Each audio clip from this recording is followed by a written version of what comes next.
pourquoi on en est arrivé à un partenariat avec Opéris de par cette instruction déléguée. On rédige des PLU, on instruit les permis. Quelquefois, on a des dialogues qui sont différents, ne serait-ce sur la façon de rédiger les règlements, et on se retrouve au niveau de l'instruction sur des cas de figure, je vais dire, d'analyse réglementaire qui ne vont pas être exactement celles du rédacteur du PLU. Une ordonnance en 2015 qui a changé la forme des PLU, on était tous habitués à nos 15, 16, 17 articles, et aujourd'hui, on se retrouve, c'est l'exemple qui est indiqué là sur le slide, on se retrouve avec un règlement commun, des règles particulières à la zone, un lexique d'explication des mots. Enfin, pour l'instructeur, le temps est démultiplié par rapport à l'analyse qui doit être faite. Comment prendre connaissance sur toute la France? Vous voyez bien que les réglementations sont diverses et variées. Du coup, on a essayé de travailler DSA Opéris sur cet accès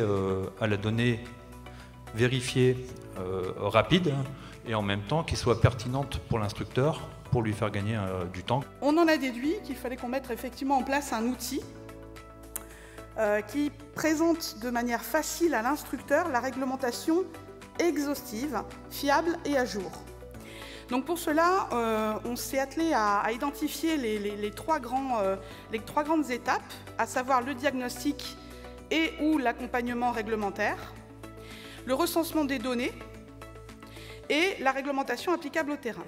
Le but, effectivement, c'est bien d'avoir une réglementation dite certifiée. Alors on pourra revenir sur ce terme, c'est-à-dire que l'instructeur a la certitude qu'il a la totalité des règlements applicables pour son dossier. L'automatisation des CU n'en est qu'une expression. À partir du moment où la donnée est présente, où elle est certifiée, où elle est complète, exhaustive, évidemment qu'on va pouvoir automatiser les CU. Vous allez pouvoir effectivement plutôt vous concentrer, ça a été dit ce matin, sur votre travail réel d'instructeur. La communauté de communes du Pays Fléchois, on est sur 14 communes, 28 000 habitants en gros. Effectivement, 3 maîtrises d'ouvrage différentes, un service ADS unique.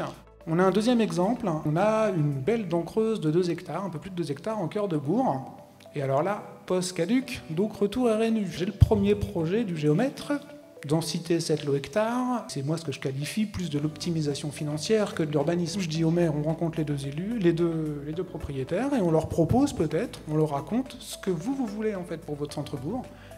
Et par chance, ça a fonctionné dans la tête des propriétaires. On a doublé le nombre de logements. Notre PLUI, en fait, avant on faisait des postes pour 20 ans, 30 ans, on faisait des PLU pour 10 ans. Là, on sait que les PLUI, ça va être tous les 2 ans. Tous les ans.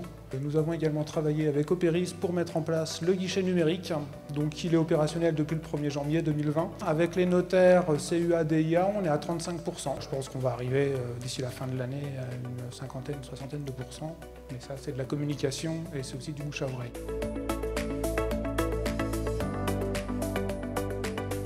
L'Eurométropole est dotée d'un PLU intercommunal depuis décembre 2016 et c'est pas toujours facile, c'est un travail au quotidien en fait de passer de l'échelle intercommunale des grandes orientations générales à l'application à la parcelle au moment de l'instruction d'un permis de construire.